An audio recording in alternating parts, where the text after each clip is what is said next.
Hello everyone, कैसे हैं आप सभी। उम्मीद करता हूँ बेहतर होंगे और अच्छे से होंगे। तो दोस्तों, आज जो है आप सभी के लिए जो है एक और अनदर वीडियो में जो है मैं हाजिर हूँ।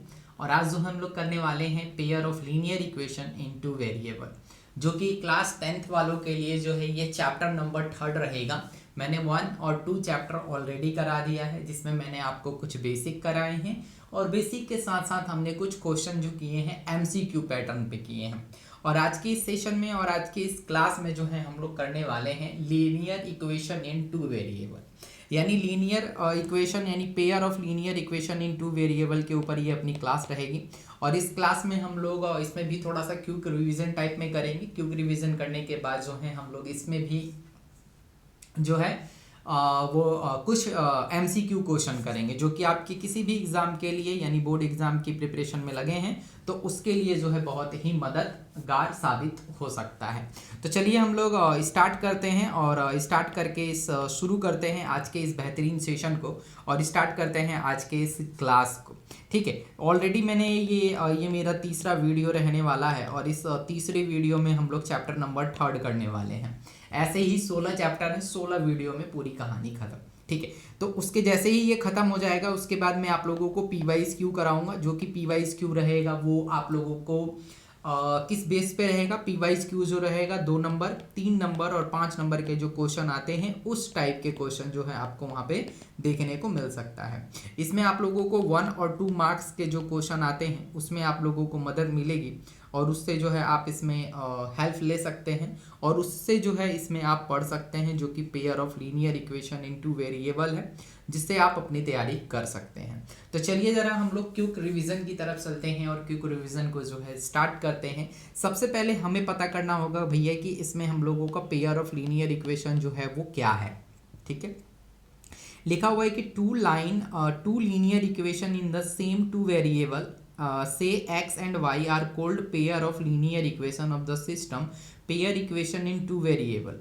The generally form of pair of linear equation is the variable x और y, यानी जो मेरे पास एक x होगा और एक y होगा, यही जो हमारे पास टू वेरिएबल हो गए। टू वेरिएबल का मतलब है कि इस पूरे चैप्टर में हमें यही पढ़ना है कि हमारे पास 2 वेरिएबल होंगे, एक होगा अपना x, दूसरा जो होगा वो अपना y होगा।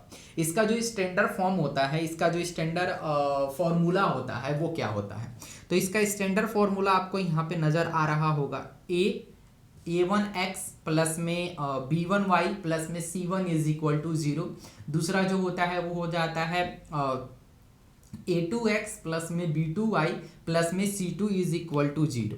ठीक है, यहाँ पे कुछ चीज़ें जो है ध्यान देने वाली बात रहेगी, वो क्या रहेगी कि यहाँ पे a1, ठीक है, b1 और आपका जो है c1, ये जो है आप लोगों के लिए क्या होंगे, और यहाँ पे a2, b2 और जो c2 रहेंगे वो इसको हम लोग क्या बोलेंगे, that is called real number, यानी ये जो होंगे हमारे रियल नंबर होंगे। और a1 का स्क्वायर b1 का square is not equal to 0, यानी जो भी इसके स्क्वायर वाली वैल्यू होगी, जो भी इसकी स्क्वायर वाली वैल्यू होगी वो 0 के बराबर नहीं होगी, यानी उसका जो वैल्यू होगा वो 0 के बराबर नहीं होना चाहिए।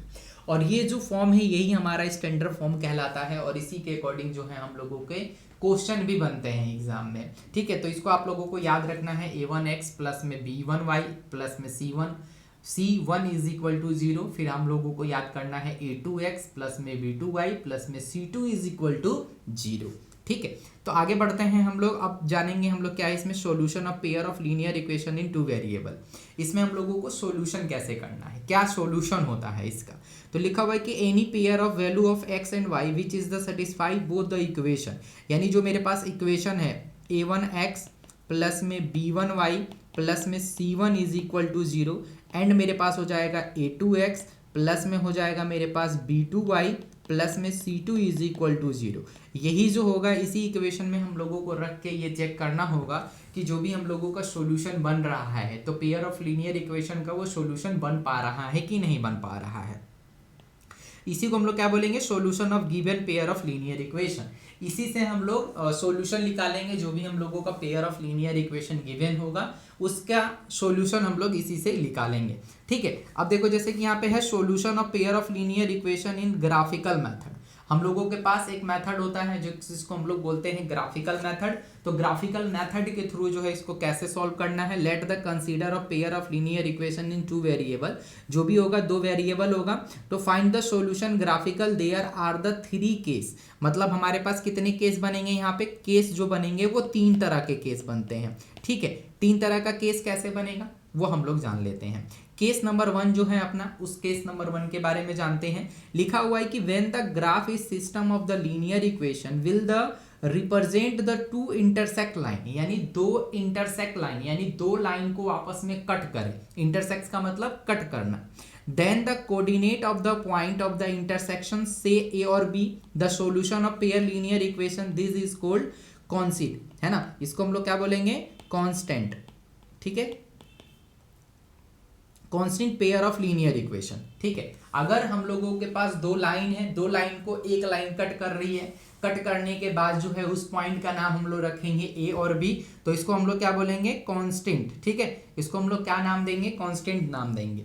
ठीक है, नेक्स्ट जब चलेंगे केस नंबर जो हमारा 2 होगा, वो क्या लिखा हुआ है कि when the graph is system linear equation with the represent the two parallel line, अगर दो पैरेलल लाइन को there are no point of the intersect corresponding to the pair of value x and y, the satisfy the both equation those the given system is no solution, this is called inconsistent। यानी हमारे पास दो ऐसे parallel line होंगे जो कि एक दूसरे को कट नहीं करेंगे, बट कहाएंगे वो क्या, पैरेलल लाइन, तो उसको हम लोग क्या बोलेंगे, देयर इज नो सॉल्यूशन, मतलब इसमें कोई भी सॉल्यूशन नहीं बनेगा। इसका अभी आप लोगों को बताऊंगा कि कैसे नो सॉल्यूशन कहलाएगा। ठीक है, और इसको हम लोग एक और नाम से जानते हैं जिसको हम लोग बोलते हैं इनकंसिस्टेंट। ठीक है, यानी ये जो रहेगा हमारा इनकंसिस्टेंट रहेगा और जो पहले वाला था वो कंसिस्टेंट रहेगा।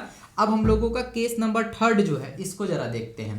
क्या कह रहा है कि when the graphical system is the linear equation will the represent the consist or the overlapping the line, there are the infinite many common point, मतलब उसमें जो पॉइंट होंगे बहुत सारे कॉमन पॉइंट होंगे, एक दो पॉइंट नहीं होगा। एक पॉइंट अगर कट कर रहा है तो उसको हम लोग बोलेंगे कंसिस्टेंट है, मतलब एक ही पॉइंट पे कट कर रहा है। पैरेलल हो गए तो नो सॉल्यूशन बोलेंगे। अगर एक ही मतलब पॉइंट में बहुत सारे हम लोगों को पॉइंट मिल जाए, the given system is constant infinite many solution, या इसको हम लोग बोलते हैं इंडिपेंडेंट पेयर, या इसको हम लोग बोलेंगे कांस्टेंट होगा। यानी इसको हम लोग क्या बोलेंगे, सबसे पहले इनफाइनाइट मेनी सॉल्यूशन, मतलब इसके पास जो होंगे बहुत सारे सॉल्यूशन मिल जाएंगे, इसको हम लोग बोलेंगे इनफाइनाइट मेनी सॉल्यूशन, यानी बहुत सारे सॉल्यूशन बनेंगे जिसका हमारे पास क्या होगा, इनफाइनाइट मेनी सॉल्यूशन। तो ये तीनों केस हमने समझ लिया।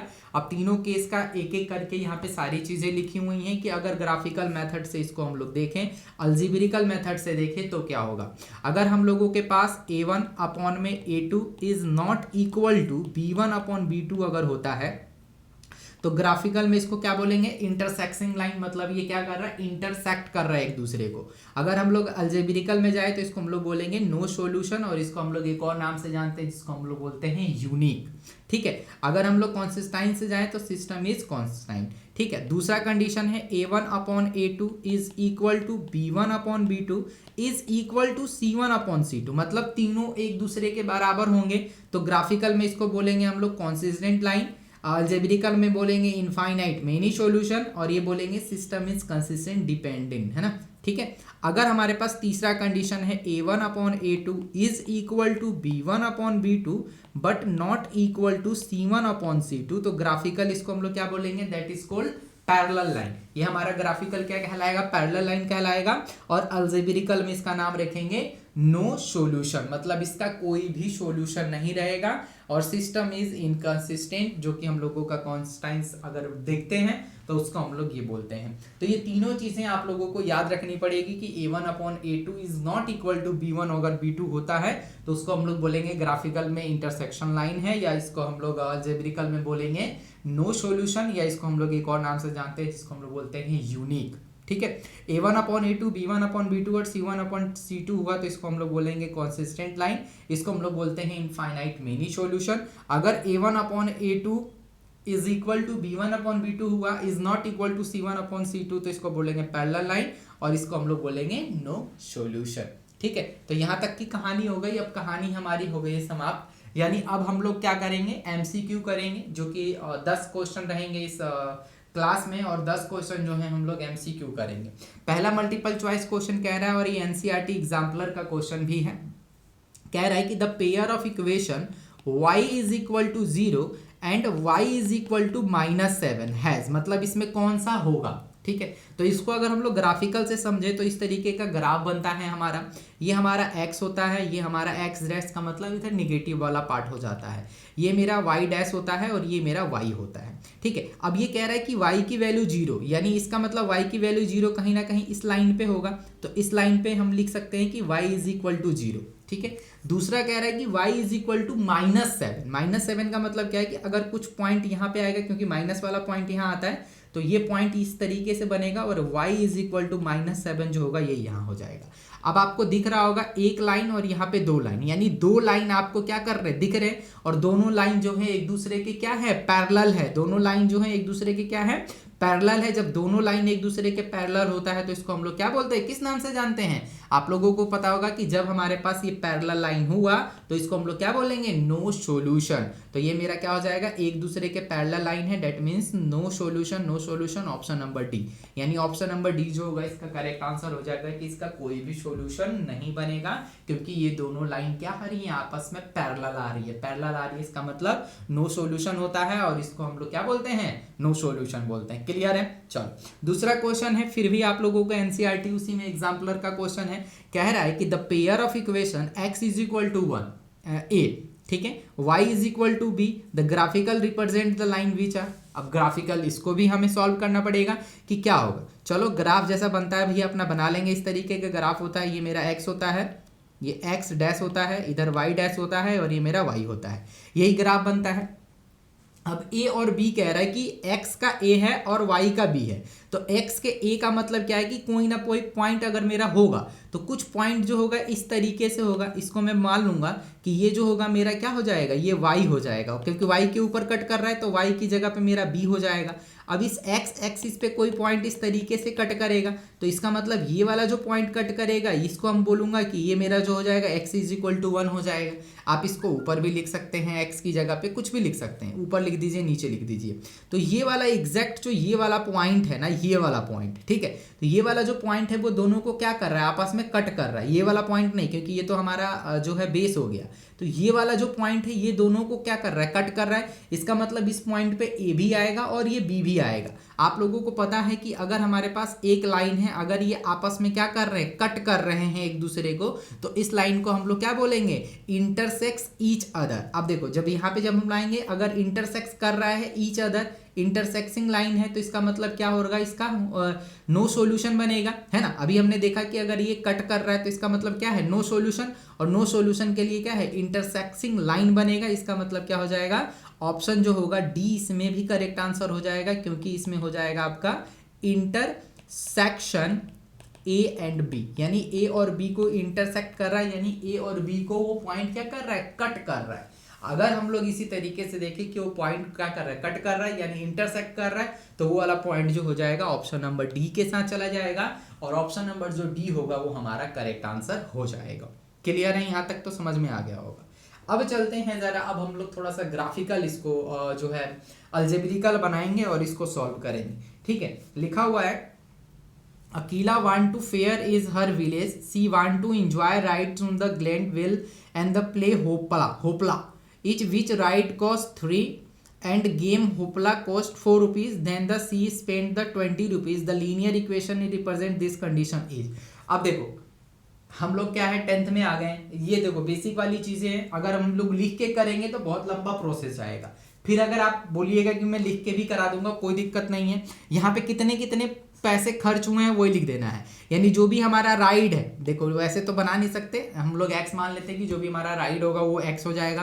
पहले उसने कितने रुपए खर्च किए हैं भैया, पहला जो राइड में खर्च किया है उसने 3 रुपए खर्च किया, तो इसको हम लोग क्या लिख देंगे, 3x लिख देंगे, ठीक है। उसके बाद देखो ये 4 रुपए जो है उसने होपला में खत्म किया है, तो ओ होपला, ठीक है। इसमें कितने खर्च किए, उसने 4 रुपए खर्च किए, ठीक है। अगर मैं टोटल खर्च बात करूं कि टोटल कितने रुपए उसने खर्च किए हैं, तो 20 रुपीज उसने खर्च किए हैं। बस इसको क्या करना है, अलजेब्रिकल इक्वेशन बना देना है, खत्म कहानी। यानी मेरे पास कितना हो जाएगा, 3x प्लस में हो जाएगा 4y इज इक्वल टू 20। देखो इसको हमने x माना तो इसको y मान लो, ठीक है, तभी हमारा जो है इक्वेशन बन पाएगा। तो ये हो जाएगा मेरे पास 3x प्लस 4y, जहां दिख रहा है आप लोग मार दीजिए टेक्स्ट है आंसर, यानी ऑप्शन नंबर सी जो होगा इसका करेक्ट आंसर हो जाएगा। वैसे अगर डायरेक्ट करते तो ये देखो यहाँ पे 3 है, 3x बना देते, यहाँ 4 है, प्लस में 4y कर देते इज इक्वल टू 20 रुपये, यानी 3 रुपये 4 रुपये लगा और टोटल जो मेरा खर्च हुआ वो 20 रुपये हो गया।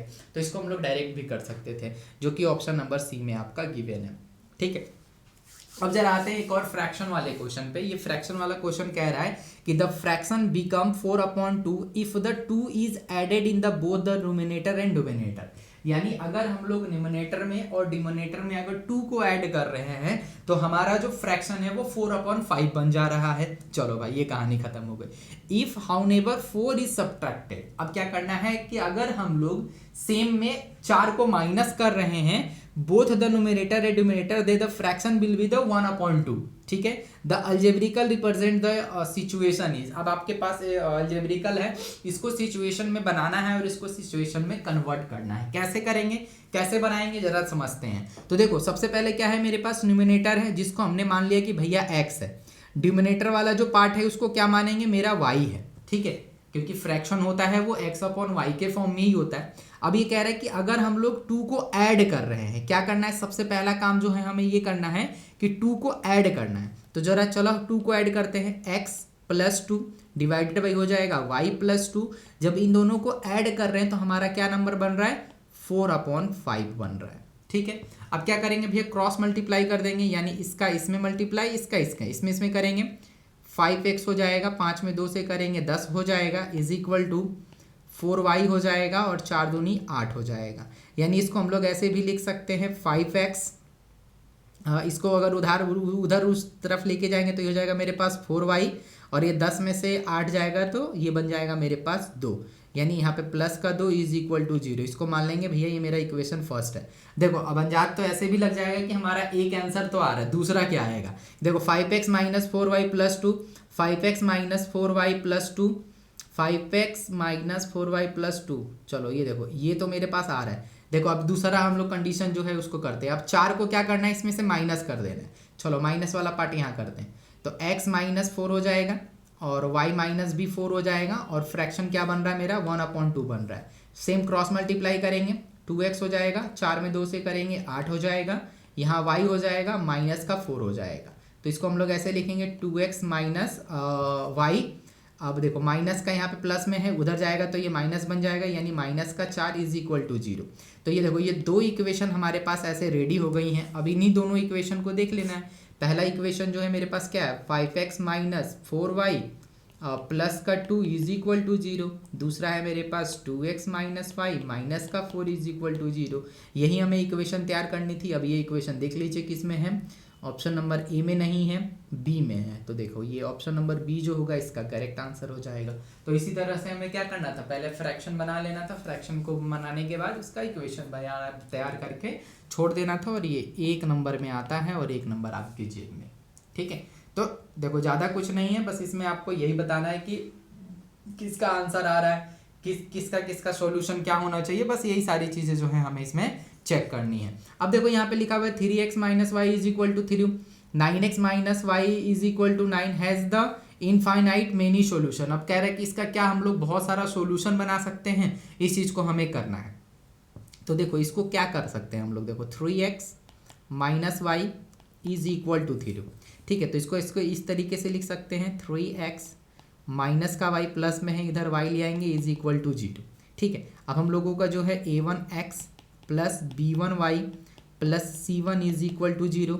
दूसरा होता है हमारा a2x प्लस में होता है b2y plus c2 is equal to 0, ठीक है। इसके फॉर्म में रख सकते हैं, यानी हम लोग a की जगह पे, सबसे पहले इसमें देखते हैं, a1 की जगह पे क्या हो जाएगा मेरे पास 3 हो जाएगा, ठीक है भैया। b1 की जगह पे क्या हो जाएगा, माइनस का 1 हो जाएगा, और c1 की जगह पे जो होगा माइनस का 3 हो जाएगा। अब इस वाले से हम लोगों को a2 वाला काम कर देना है। इस वाले से क्या करना है, हमें a2 वाला काम कर देना है। 1 मिनट रुक जाइए। अब इस वाले से जो है हमें a2 वाला काम कर देना है, और a2 वाला जब काम करेंगे तो हमारे पास कैसा हो जाएगा, कुछ इस तरीके से हो जाएगा।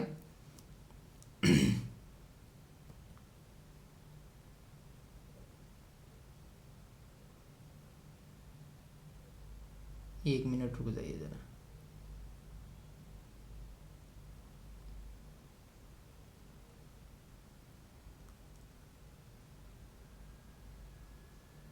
चलिए आ गया, यानी A2 वाला काम करना पड़ेगा। यानी हमारे पास हो जाएगा 9x minus 3y is equal to 9।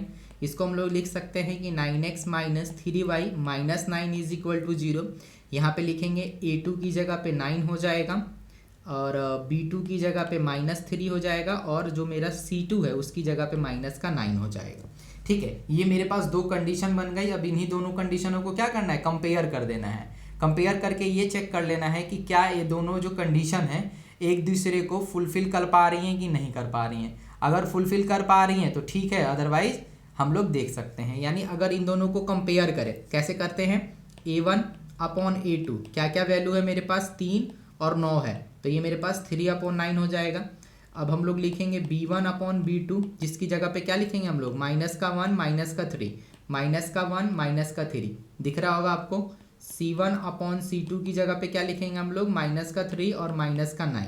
तो देखो अगर कट भी करेंगे तो कुछ जो है एक जैसा नहीं बनेगा। एक जैसा नहीं बनने का मतलब क्या है कि ये जो होगा एक दूसरे के बराबर नहीं होगा। जब ये एक दूसरे के बराबर नहीं होता है, क्योंकि देखो हम लोगों का कंडीशन क्या आ गया, ये आ गया A1 upon A2 is equal to B1 upon B2, मतलब इक्वल नहीं आ रहा है। तो इसका मतलब क्या हो जाएगा, ये मेरे पास ये जो कहानी हो रही है वो क्या हो जाएगा, ये हो जाएगा इनफाइनाइट मेनी सॉल्यूशन। जब इनफाइनाइट मेनी सॉल्यूशन होता है तब उसका आंसर किसके साथ जाएगा, तो आप बता सकते हैं कि ये जो कहानी है बिल्कुल सत्य है, यानी ये कहानी जो है बिल्कुल क्या है, ट्रू है। तो ये हो जाएगा मेरे पास इनफाइनाइट मेनी सॉल्यूशन। क्लियर है भाई साहब, ये समझ में आ गया होगा आप लोगों को। ठीक है, चलो सेम कहानी वैसे है क्वेश्चन नंबर 7 के साथ, जैसा हमने क्वेश्चन नंबर 1 किया है, इसमें भी हम लोगों को वही करना है। लिखा हुआ है कि the number of common solution for the system of linear equation this one. इसमें कॉमन सॉल्यूशन बताना है कि इसमें क्या क्या कॉमन सॉल्यूशन है। तो चलिए पहला देख लेते हैं, हमारे पास क्या है, 5x plus 4y plus 6 is equal to 0। Same वैसा ही हम लोग कंपेयर करेंगे। कैसे कंपेयर करना होता है, A1 is equal to 5, B1 is equal to 4, C1 is equal to 6। ठीक है, अब इस वाले में कंपेयर करेंगे, यानी मेरे पास क्या है, 10x है प्लस 8y है इज इक्वल टू 12 है, यानी A2 इज इक्वल टू 10 हो जाएगा, हाँ B2 इज इक्वल टू 8 हो जाएगा और C2 इज इक्वल टू 12 हो जाएगा। ठीक है, अब इन सबको क्या कर सकते हैं, कंपेयर करेंगे। कैसे, A1 upon A2, A1 upon A2 की जगह पे क्या हो जाएगा, ये 5 और ये 10 हो जाएगा। ठीक है, यहाँ हो जाएगा B1 अपॉन B2, B1 की जगह पे 4 और यहाँ पे 8 हो जाएगा। फिर C1 अपॉन C2 दिख रहा होगा आप लोगों को, 6 अपॉन 2। देखो ये कट जाएगा, 5 कम 5, 5 दूनी 10 कट गया, ये भी कट गया मेरा 1/2 से, ये भी कट गया मेरा 1/2 से। यानी ये सारी चीज़ें जो दिख रही हैं आपको क्या एक जैसा दिख रही हैं। अच्छा यहाँ पे कुछ हमने गलत कर दिया कि ये इक्वल टू में है, तो यहाँ माइनस आ जाएगा, तो यहाँ माइनस लग जाएगा। यानी हम लोग ऐसे कर सकते हैं कि A1 upon A2 is equal to B1 upon B2 is not equal to C1 upon C2। यानी A1 अपॉन A2 जो है वो किसके बराबर है, B1 अपॉन B2 के बराबर है, बट ये C1 और C2 के बराबर नहीं है। तो इसलिए हम लोग कह सकते हैं कि ये हमारे पास पैरेलल लाइन होगा, और पैरेलल लाइन का मतलब इसमें नो कॉमन सॉल्यूशन, यानी इसमें हम लोगों का कोई भी कॉमन सॉल्यूशन नहीं मिलेगा। और जब कॉमन सॉल्यूशन नहीं मिलेगा तो हम लोगों का आंसर किसके साथ जाएगा, 0 के साथ जाएगा, कि कोई भी इसमें सॉल्यूशन तो मिल ही नहीं रहा है। जब सॉल्यूशन नहीं मिलेगा तो हमारे पास क्या आंसर हो जाएगा, 0 हो जाएगा। क्लियर है, चलो ये भी क्वेश्चन सेम उसी पैटर्न पे है, ये मैं आप लोगों को देता हूँ होमवर्क, ज़रूर आप ट्राई कीजिएगा इसको, इस वाले को। ये भी सेम उसी पैटर्न पे है, the pair of linear equation is consistent then the line will B.